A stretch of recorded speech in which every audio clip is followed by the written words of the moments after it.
Вечерва насловот на нашето проучување, како што може да прочитаме, книга за нашето време. Ке стане збор за Светото писмо, за Библијата, во рамките на оваа серија на археолошка, односно археологијата и Библијата. Така да вечерва ќе зборуваме за една од најубавите книги кои човекот ја поседува на оваа земја, тоа е Библијата, односно Светото писмо. Ке видиме што се крие во таа книга, зошто е дадена, зошто е многу важна не само да ја поседуваме во нашите домашни библиотеки, туку и да ја читаме со молитва, да ја проучуваме. Еве на почетокот да прочитаме што кажал Демостен. Оно што нас не прави слични на Бога, тоа е љубовта кон вистината и правдата. Дали сме заинтересирани, почитувани, да ја откриеме вистината? За тоа кои сме ние, што сме ние, од каде сме ние, каде одиме, што ќе биде еден ден со нас, да ја дознаеме Божјата вистина за минатото, за сегашноста и за иднината.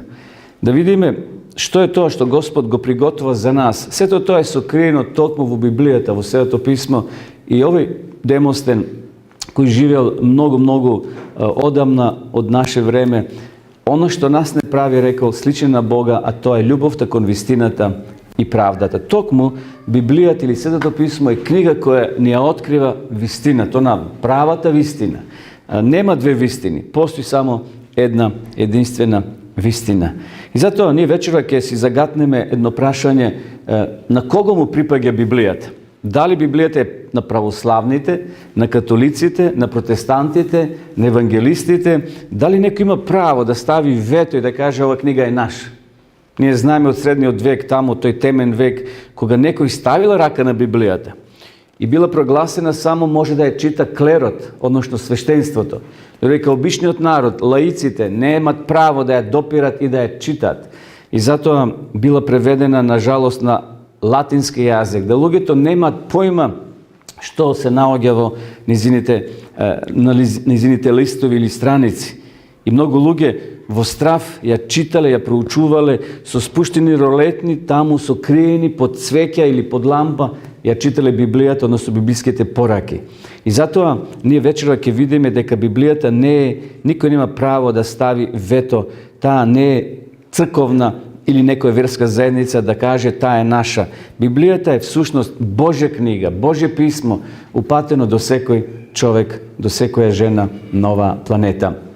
Библијата е постара дури од соборот во Лаудикеја, кој се одржал некаде во 4. век после Христа. 364 година, тогаш на тој собор е потврдено дека Новиот Завет е веродостоен и му е даден авторитет на Новиот Завет. Значи, тогаш се собрале и рекле дека да, Новиот Завет е веродостоен и сите книги кои се внатре се канонски и можат христијаните да ги читат, да ги проучуваат. И затоа ние вечера ќе потврдиме уште еднаш разоснова на податоци што ќе ги изнесеме дека Библијата е постара од сите собори, од сите луѓе. И затоа повеќе треба да ја веруваме на Библијата, односно на Светото писмо. Еве што кажал апостол Павле во Евреите во 4 глава. Словото Божје е живо и дејствува и е поостро од секаков меч со две острици и навлегува до разделување на душата и духот, до зглобовите и мозокот и ги проценува мислите и намерите на срцето. И нема создание сокриено за него, туку се е голо и откриено за очите на оној кој пред кого ние ќе одговараме. Ете, Павле со што го споредува писмото или Библијата? Со меч, вели, Словото Божје живо и дејствува и поостро е од секаков меч. И навистина, кога човек ја чита Библијата, не може да остане равнодушен.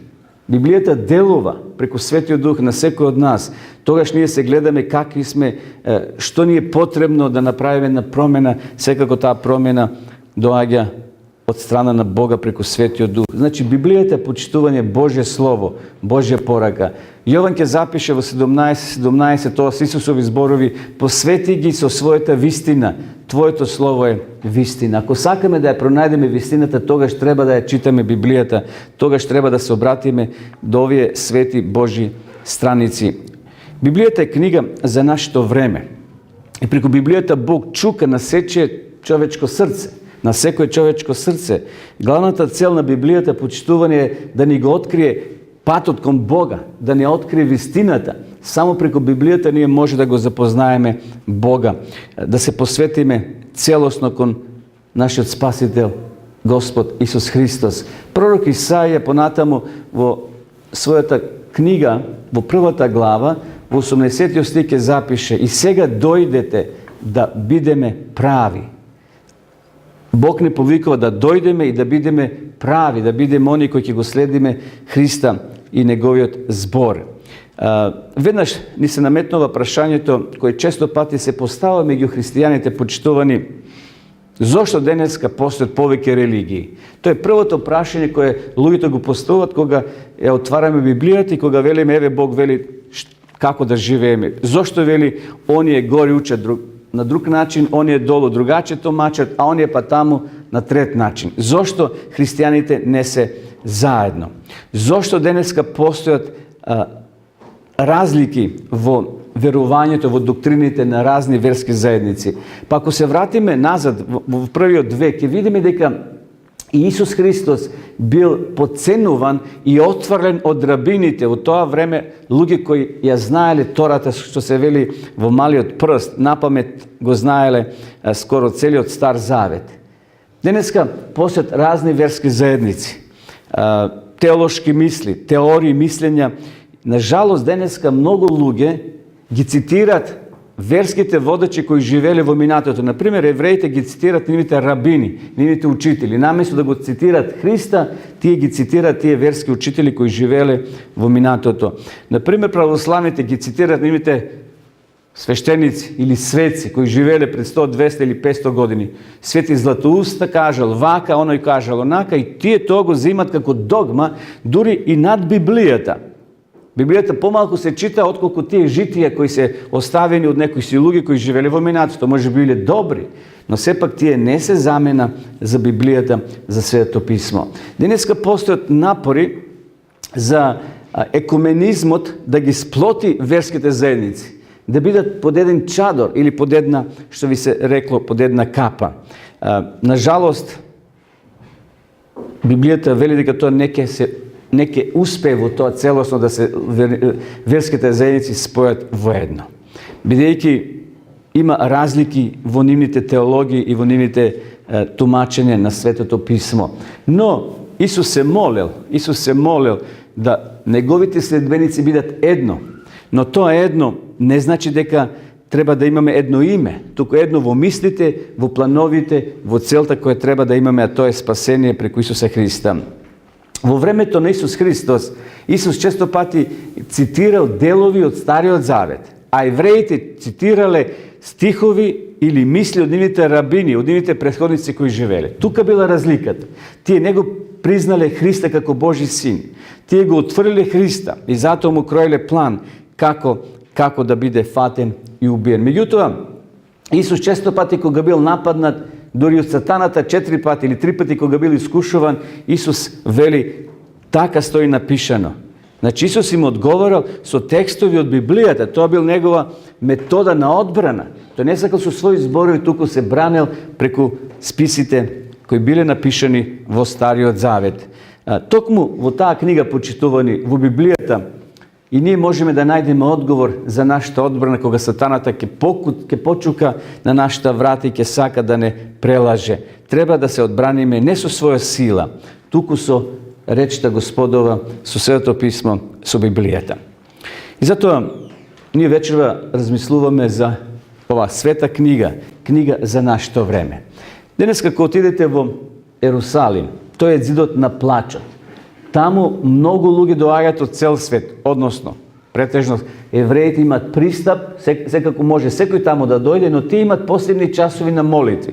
Тие пишуваат своји писма, своји пораки до Бога и таму ги стават во тие делови на тој зид и така му патуваат пораки и желби и молитви за услишување од страна на Господа. На жалост, тие се уште го чекаат Исус да дојде, а Исус веќе ќе дојде наскоро по втор пат, наместо по прв пат. Но на жалост, во текот на вековите, начинот на тумачење на Библијата се променил.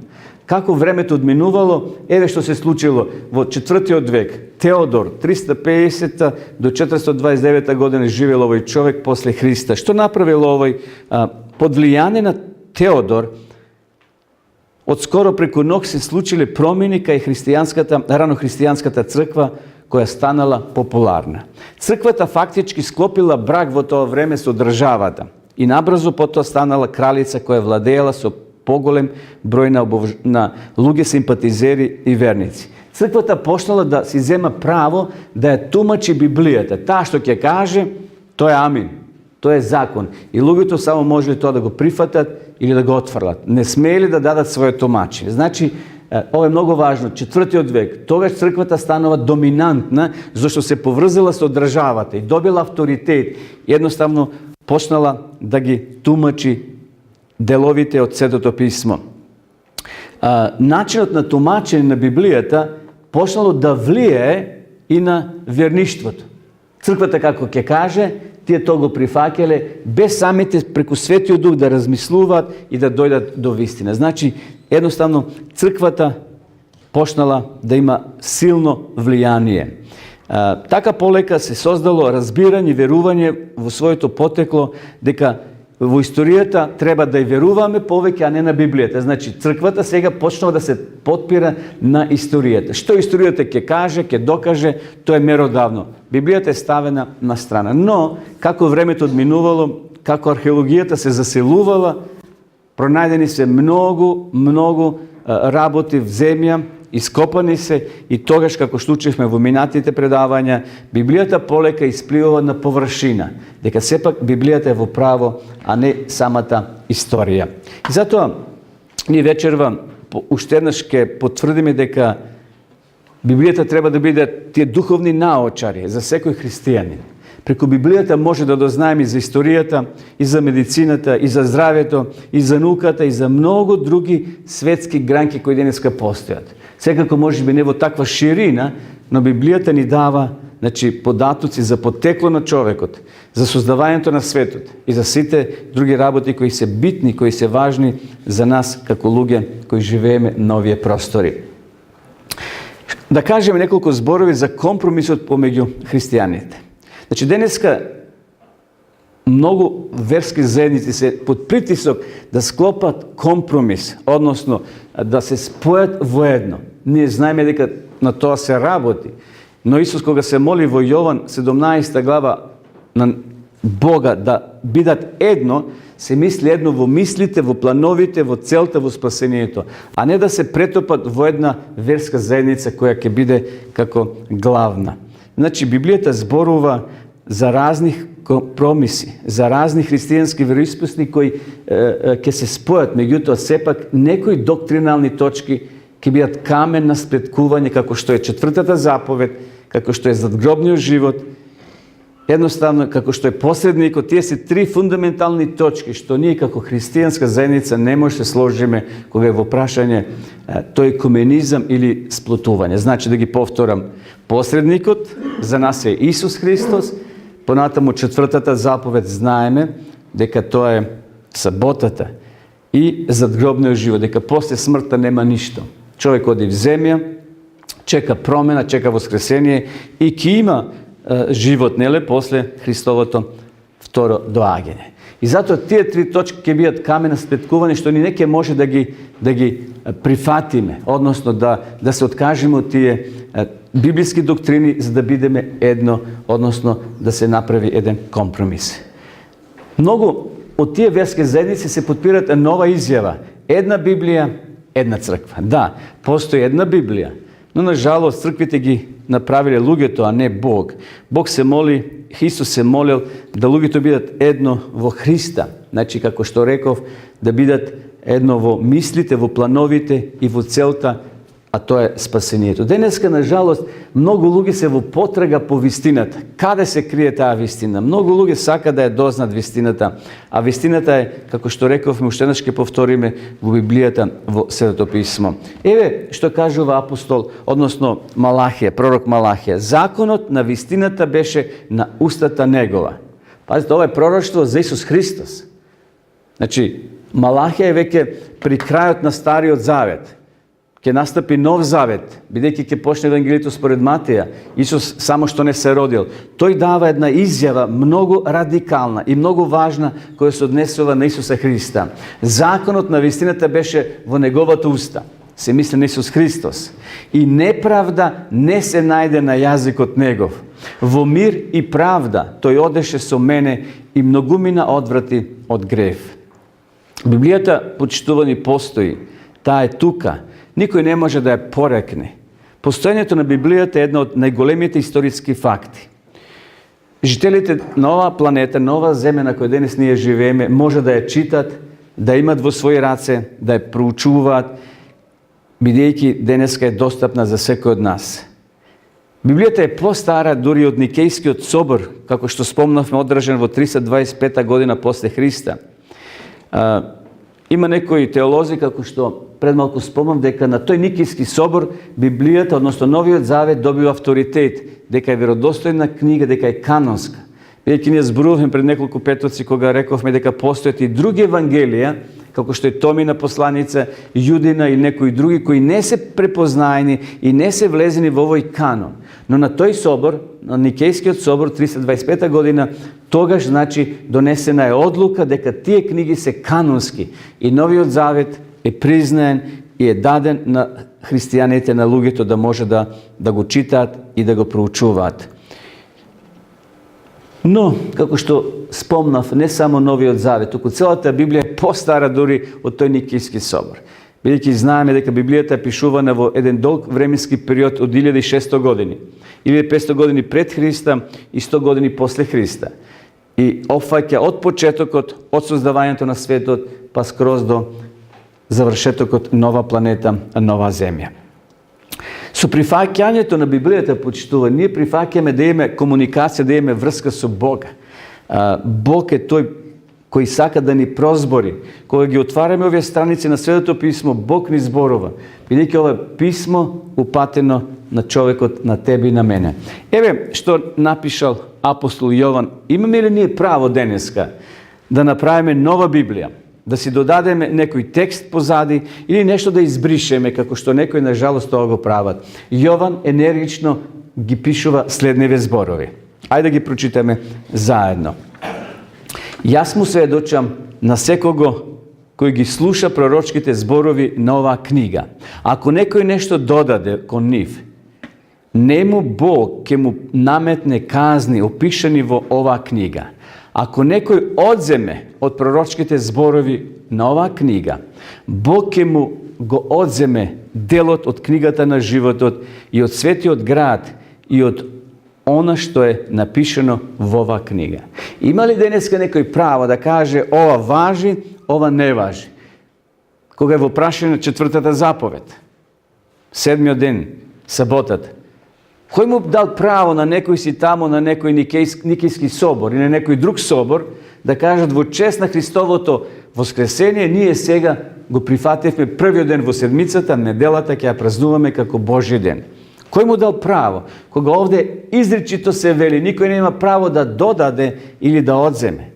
Кој му дал право на некој да некои делови од Библијата ги прогласува дека не важат за нас, а некои дека важат? Или обратно? Некои кои веќе завршили со своето значење, како на пример обредниот закон, церемонијалниот закон кој укажувал на Христа и со Христовото доаѓање, со Христовата смрт, престанали со својата важност, некои продолжуваат и понатаму да пренесуваат жртви. Курбан, например, некои пренесуваат жртва. Се спасил од некоја сообраќајна несреќа или нешто доживел и тој пренесува курбан, јагне. Ете, Бог му го спасил животот. Значи, едноставно, некои работи ги превземат од Библијата, они што се важни, ги отфрлаат. Овде точно Бог преку Јована ги дал овие зборови да не подсетат нас, како генерација пред Христовото доаѓање, дека никој нема право да додаде, ниту да одземе. Ако го прифаќаме фактот дека Бог постои, дека нашол начин да ни зборува токму преку Библијата, преку пророците, тој тоа го дал, тие да го запишат, а денеска ние да го имаме. Писателите околу 40-тина ја пишувале Библијата. Бог не им диктирал, туку тој им давал видение или гледале настани, а тие со своји зборови тоа го преточувале на хартија, го запишувале. И така доаѓаме, почитувани, до оној познат символ на верата во Никеја. На тој собор се запишени тие основни догми кои многу се важни, ден денес не изгубиле својата важност. Ајде да ги прочитаме заедно. Никијски символ на верата. Тоа е скоро во сите верски заедници прифатено. И ние ги прифаќаме овие реченици напишени, зашто овде е целата доктрина библиска во неколку реченици. Вака вели: верувам во еден Бог, Отец, Вседржител, Создател на небото и земјата и на се што е видливо и невидливо. Тоа е библиска вистина. И во еден Господ Исус Христос, Божи Син, единороден, роден од Отецот пред сите векови, светлина светлината, вистински Бог од вистинскиот Бог, роден, несоздаден, еднодушен со Отецот, преку кого настанало се, кој заради нас, луѓето, и заради нашето спасение слегол од небото и се отелотворил од Светиот Дух и од девојката Марија станал човек. Понатамо, и кој е распнат за нас во времето на Понти Пилат, и страдал и бил погребан, и кој воскреснал во третиот ден според писмото, и кој се вознал на небото и седи од десната страна на Отецот, и кој ќе дојде пак со слава да им суди на живите и мртвите, чието царство нема да има крај. И во Светиот Дух Господ животворен, кој излегува од Отецот, на кого со Отецот и со Синот заедно му се клањаат и заедно се слави, кој зборувал преку пророците. Во една света, вселенска и апостолска црква исповедам едно крштевање за проштевање на гревовите, чекам воскресение на мртвите и живот на идниот век. Очигледно, тогашните христијани тоа го склопиле како символ на верата. Тоа била една водилка во тоа време, од 3-тиот, 4-тиот век, па еве до денеска, до 21-виот век. Тука се вткаени сите тие важни доктринални мисли кои ги наоѓаме во Светото писмо. Може би некои се напишени порадикално или навалуват на една или на друга страна, но во глобала ова е правило на верата. Тоа го наоѓаме токму во Светото писмо. Главната содржина на символот на верувањето е Христос. Значи, од почетокот до крајот Исус е таа главна улога. Па и во Светото писмо, ако читаме на првите страници, во средината или на крајот, Исус е главната улога. Исус е тој кој се појавува скоро на секоја страница од Светото писмо. Неговото прво и второ доаѓање овде е назначено, како што читавме. Неговата посланичка служба. Гледате, првите христијани не верувале во Марија дека е таа посредник. Овде читавме дека Исус е тој посредник. Подоцна тоа се извитоперило. Подоцна светците дошле на ред, тие да посредуваат меѓу Бога и човекот, кај православните, а кај католиците е Марија како посредник помеѓу Бога и човекот. Понатаму овде читавме конечно воскресение на мртвите и вечен живот за сите оние кои го сакаат и веруваат. Значи, за некој Марија, кој го родил Исуса Христа, денеска е поголема дори од самиот Исус. И тие се молат на неја и очекуваат помош од Марија. Библијата, почитува, не треба ние да ја обожаваме на некој, да и се кланяме на Библијата или да бакнуваме. Тоа е обична книга, но пораката е важна. Библијата може да биде од кожа, од картон, од било кој начин направена од хартија. Меѓутоа, многу е важна пораката, што е напишано во неја, да ја читаме, да ја проучуваме и да живееме според неја. Значи, Библијата зборува и за Христовото доаѓање, тоа го кажавме. Тоа е главна тема во Новиот Завет. Учениците се надевале и верувале. И со таа надеж заспале, отишле на починок. Кога Исус рекол: одам да ви приготвам место и повторно ќе дојдам да ве земам вас и вие да бидете каде што сум јас. Библијата никогаш не била само книга повеќе од областа на овие општествени науки. Библијата не е политичка книга, не е психолошка или филозофска, што и такви работи наоѓаме внатре. Но главната поента, Бог не става на тие работи. Напротив, таа отсекогаш била книга за Христа, за вечниот живот, кој ќе дојде наскоро. Библијата тоа го кажува многу силно.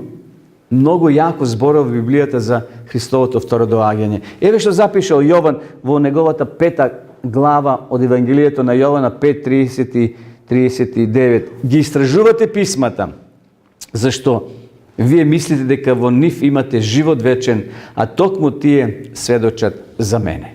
Наистина, целата Библија сведочи за Христа, почитуват. Се чудиме како евреите во Исусово време бил жив сведок помеѓу нив, а тие толку им биле ушите затворени, толку им биле мислите затупени. Исус вели на друго место, кај своите дојде, а своите не го примија. Исус мораше да се роди, Марија да го роди надвор од градот, надвор од населеното место, таму меѓу стоката. И затоа Исус со болка кажува на друго место во Евангелието според Матија, како што квачката сака да ги собере своите пилиња, а вие не сакавте. Исус плачел, седејќи таму на Маслинската гора, знаејќи што го очекува тој град после неговата смрт. И знаеме што се случило 70 година после Христа, кога дошла римската војска и целиот град бил запален, уништен, а секако и нивниот величествен храм, гордост на евреите. А Исус кажал дека нема да остане ниту камен на камен. И тоа се случило кога дошле римските војници, полакомени дека се наоѓа злато сокриено некаде во тие зидови, со своите копја ги расклателе сите камења, барајќи некаде злато да не е ставено испод. Токму како што Исус го прорекол пророштвото. Тој овде им навестува, им кажува дека ќе се случи трагедија, да бидат внимателни на време да го напуштат градот, но на жалост, како и денеска многу луѓе, кога Бог не предупредува преку Библијата, преку оваа книга над книгите, луѓето одмамнуваат со рака. И затоа се лажете, вели Исус, зашто не ги познавате писмата, ниту силата Божја. Кога денеска би бил овде во нашиот град, Исус сигурно би ги повторил овие зборови. Се лажете, зашто не ги познавате писмата, ниту силата Божја. Можно ли е денеска, почитувани, да си поставиме сега прашање, можно ли е денеска нашата генерација да не ја познава Божјата волја? Можно ли денеска нашата генерација да има погрешна духовна ориентација? Можно ли е? Можно е. Можно и денеска, на жалост, ова генерација која живе во еден постмодернистички свет, кој копчени е се на дофат на нашите раце, да луѓето се уште се лажат дека се на вистинската патека. На жалост, постои само 2 пата. Тесен пат и широк пат. На жалост, таму вели во Евангелието според Матија, многу луѓе ќе итаат, ќе одат по широкиот пат наместо по тесниот. Тесниот води кај Христа, а оној по широкиот, на жалост, води во пропаст. Христос во негово време ги укорувал своите сограѓани. Ги укорувал евреите. Не да ги презира, туку да ги потикне на размислување, да ги потикне да размислуваат за својот живот. Христос ги укорувал евреите поради тоа што свесно се откажале од послушноста кон Божите пораки. Исус никогаш не дал повод, почитувани, за такво нешто, за сомневање на Божјата авторитет на Стариот Завет, а денес на целата Библија. И затоа последен текст во посланието до Тимотија вели, целото писмо е од Бога дадено. Целото писмо е од Бога дадено. За карање, за учење, за поправање и така натаму. Библијата, почитување, напишена со цел да ги усклади нашите срца со Божите мисли. Нашите мисли со Божите мисли, нашиот карактер со неговиот карактер, како највозвишен пример за нашите зборови и дела. Затоа вечерва Исус, нам кои сме овде во ова просторија и они кои не следат упатова порака. Дали ја познаваш Божјата волја? Дали сакаш да го откриеш Божјиот пат? Денеска, почитувани, имаме стотици докази и од самата кој денес на Блискиот Исток археолозите пронаоѓаат многу докази дека Библијата е веродостојна, дека она што Библијата ни го кажува е верно, дека денеска имаме ние Библија која е верна на оригиналот. Секако не е оригинал, но препис на преписи, и денеска Библијата е сочувана од страна на Бога преку тие луѓе, Божи луѓе, световни луѓе, свети луѓе кои биле по цена на својот живот го ризикувале да ја сочуват Библијата до нашите денови. И затоа Исус вели, немојте да мислите дека сум дошол да го поништам законот или пророците. Не сум дошол да ги поништам, туку да ги исполнам. На друго место вели, нема да помене нито една цртичка, ни една запирка, а да не се исполни. Исус мисли на пророштвото од Стариот Завет, кои се проречени за Негово време, односно за Него, за самиот Христос, кој ќе биде на оваа земја, како ќе живе, како ќе умре и како ќе воскресне. Па секако и она што е проречено после Него. Ние знаеме дека се наоѓаме на самиот крај. Библијата е скоро сета исполнета, уште неколку листови, што се вели символички, не се исполнети. Исус ќе дојде наскоро на оваа земја.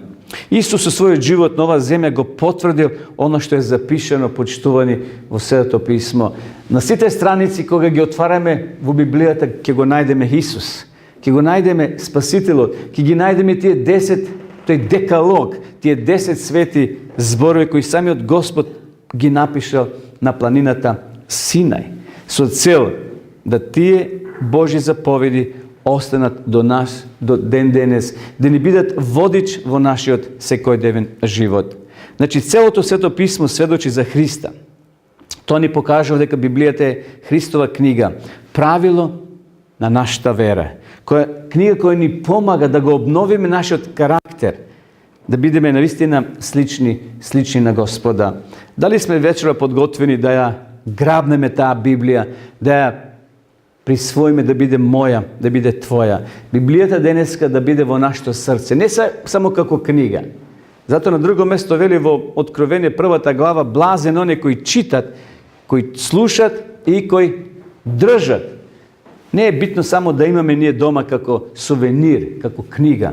Битно е она што е запишено во таа света книга да го спроведеме во нашиот секојдневен живот. Исус вели понатаму, и во никој друг нема спасение. Лука го запишал ова. Зашто под небото нема друго име дадено на луѓето преку кое би можело да се спасиме. Тоа име почитување Исус Христос. Не постои друго име, не постои друга сила која може да ни овозможи спасение, а тоа е нашиот Спасител Исус Христос. Дали вечера сме подготвени да го повикаме Исуса во нашиот дом, во твоето и во моето срце? Исус 3,5 години им проповедал на своите сограѓани. Тој им зборувал за она што ќе се случи. Библијата своите читатели ги води кон Христа како единствена надеж на нашиот изгубен свет. Пред да сме се родиле, никој не прашал каде ќе живееме и каде сакаме да живееме. Значи, сме немале избор. Сме дојди на овој свет такви какви што сме. Но почитувани за вечен живот, имаме право да бираме. Дали ќе бидеме со Христа во вечноста или не. Тој е наш собствен избор. Ако некој не сака да се најде во новиот свет, во Христовото царство, знаете, Бог нема да го присилува. Бог нема да му каже како не ти е срам. Не, тој е твој и мој избор. Но ако копнееме за Христовото царство, за царството на славата и на милоста, Бог преку Библијата ќе ни го открие тој вистински пат. Затоа ние самите одлучуваме, почитувани, кого ќе следиме. Ние самите одлучуваме по кој пат ќе одиме. Но ако бараме од Христа помош, тогаш еве го Исус. Промена на нашиот карактер ќе дојде. Бидејќи знаеме, тоа е кажано повеќе пати, ништо до оваа земја нема да понесеме на оној свет. Само ќе го понесеме нашиот карактер. И затоа да се молиме Бог да ни помогне, да го промениме карактерот, не самите, туку со Божја помош. Библијата е таа која може да ни помогне да се ослободиме од нашите пороци, од нашите мани, од нашите слабости. Еве што се случило со една девојка или млада жена по име Маријана. Тоа е искуство вистинско, кратко, но многу силно. Библијата има сила, како што спомнав, да го промени човечкото срце. Маријана имала 25 години. Таа се сметала дека е многу напредна. Но во своето срце, длабоко во своето срце била разочарана. Била обесхрабрена. Еве, ќе цитирам нејзини зборови. Мојот живот беше бесмислен, вели Маријана. После разводот се омажив за сегашниот сопруг. Но и него намеравам да го напуштам. Моите пријатели беа уметници и интелектуалци. Беше забавно во нивното друштво, но тие во животот скоро никогаш не се однесувале спред некои повисоки начела. Кога останав сама и размислував за себе и нив, се ми стана одвратно. Размислувам да си го одземам животот.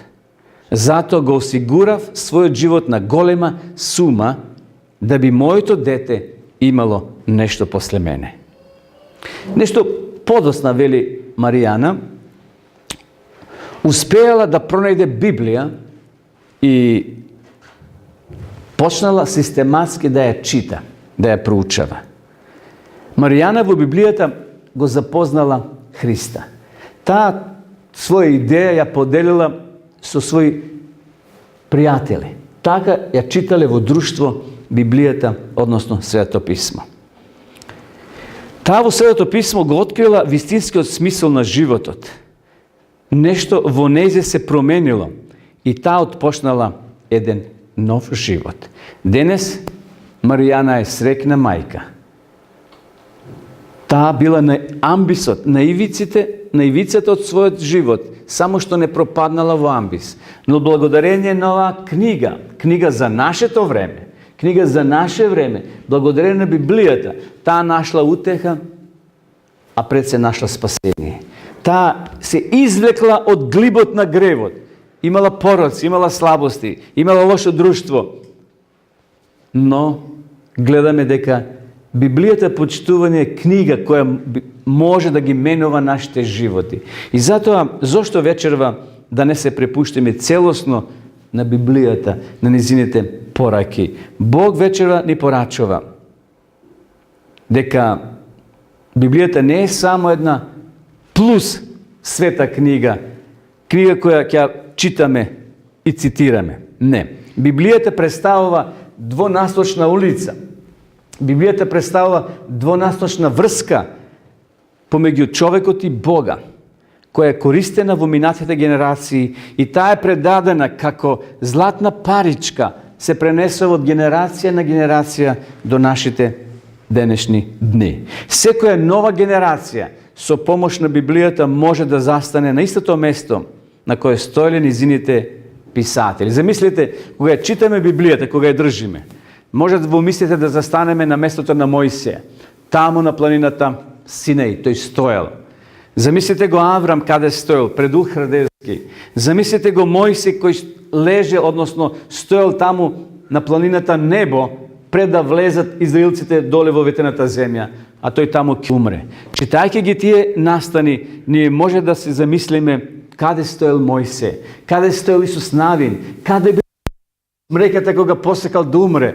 Тоа се Божи великани кои ставиле белег во Светото писмо. Библијата почитување е двонасочна улица, кај што ние му на Бога бараме работи, а тој ни ги враќа. Тој ни ги враќа во облик на благослов, во промена на твојот и на мојот карактер. Затоа ние велиме дека Библијата е книга за наше време. Писателите на Библијата биле потполно свесни дека нивните доживувања, дека нивните видења, дека нивните средби ќе бидат неверојатни на сите луѓе, ако тие луѓе ги читат тие пораки што тие ги запишале. Понекогаш навистина ние се чудиме како е можно, како преживеале тие, како например Данило или неговите тројца пријатели Седрах, Мисак и Евденаго фрлени таму во огнената печка. Данило тоа педантно го запишал. Или таму во полето Дур, кога треба да се поклонат на знакот трубен, а тие останале прави како свеки. Не затоа што биле тврдоглави, туку затоа што сакале да останат верни на Господа. Значи, писателите на Библијата, почитувани, едноставно знаеле дека ние еден ден ќе се соочиме со тие нивни изјави и ќе дојде во прашање многу нивни изјави, дали ќе ги прифатиме или не. Но Бог ни порачува да ги прифатиме со вера, зашто Бог не би дозволил нешто да се напише што не е вистинито или нешто што не се случило. Вкусете, вели Давид, Вкусете и видите колко е добар Господ. Блажен е човекот кој се надева на Него. Зборот блажен знаеме што значи во еврејскиот корен. Среќен е човекот кој се надева на Него. Прашање за нас вечера, почитувани, на кого се ние надеваме? На човек кој само една минута, ако му го затворите носот, го нема никаде повеќе. Само ако не дишеме, ние сме готови. Дали ќе се надеваме на такво суштество, на човек, или ќе се надеваме, вели Давид, на Него, на Господа, на нашиот Бог и Спасител. Вкусете, обратете внимание на тој повик, вкусете. Личното искуство не може да се замени со никакви ласкави препораки. Одете на пазар, таму во делението кај што се продават сиреви млечни производи. Продавачите кога ви нудат што велат, пробајте, така? Некој вели, еден сир, ти го гледаш, добро сирење, добро млеко, но не знаеш дали е солено, дали е кисело, дали е красато. И вели, ти сече на нож и ти што правиш? Јадеш, така? Го вкусуваш. Осетот на вкусот е тука да го одреди квалитетот на понудената храна. И тоа е најдоброто средство за воспоставување доверба меѓу оној кој нуди, оној кој зема. И затоа Давид вели за Бога, вкусете го на, осетете го, почувствувајте го тоа што Бог ти го нуди.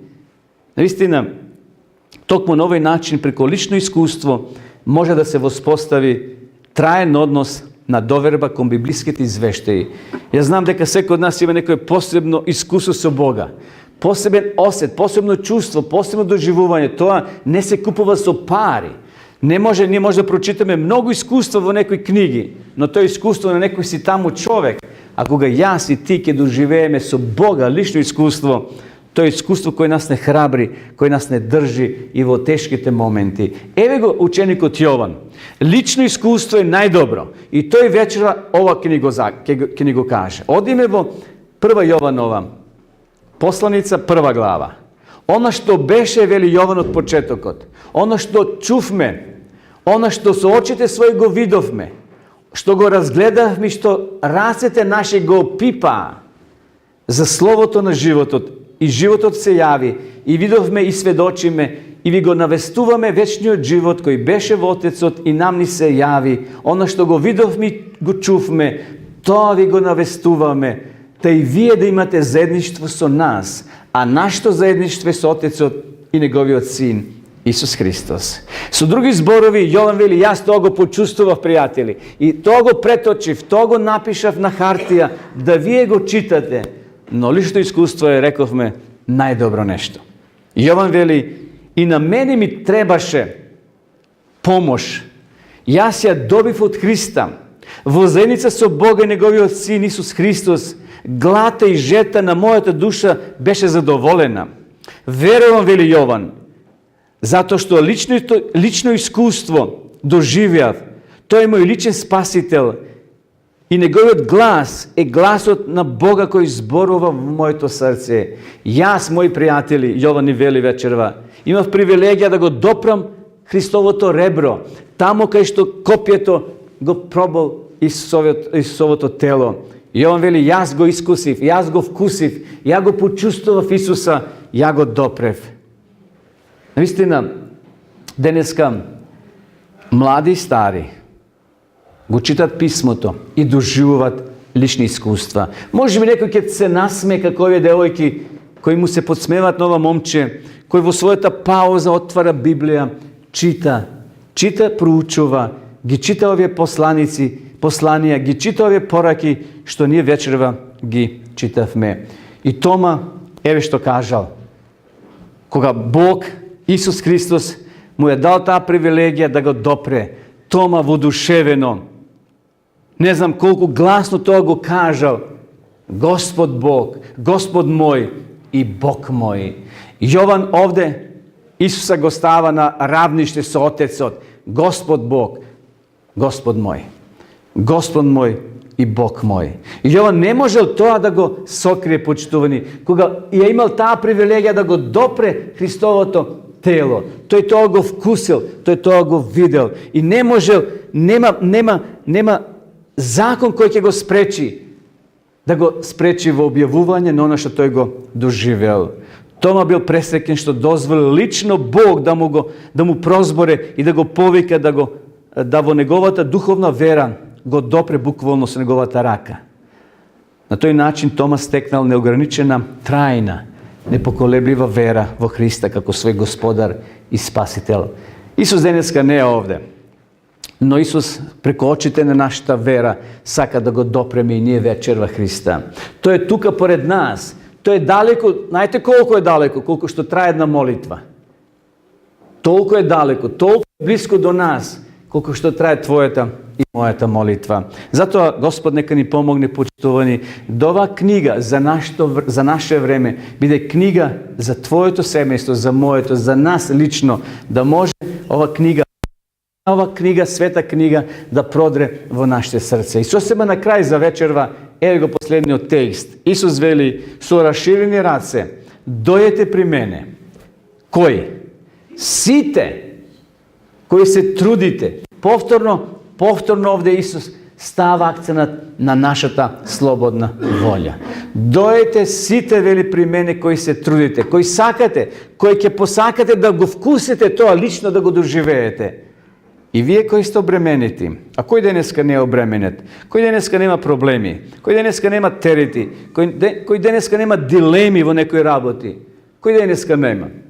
Само оној кој не е жив. Сите живи суштинства, мислам на луѓе, имат некои си своји проблеми, кој повеќе, кој помалку. И затоа вечера Исус не повикува и вели, дојдете при мене, сите кои се трудите, сите кои сте обременити, сите кои имате некој терет, дојдете кај мене и вкусете колку сум благ, колку сум добар, и јас ќе ви дадам одмор.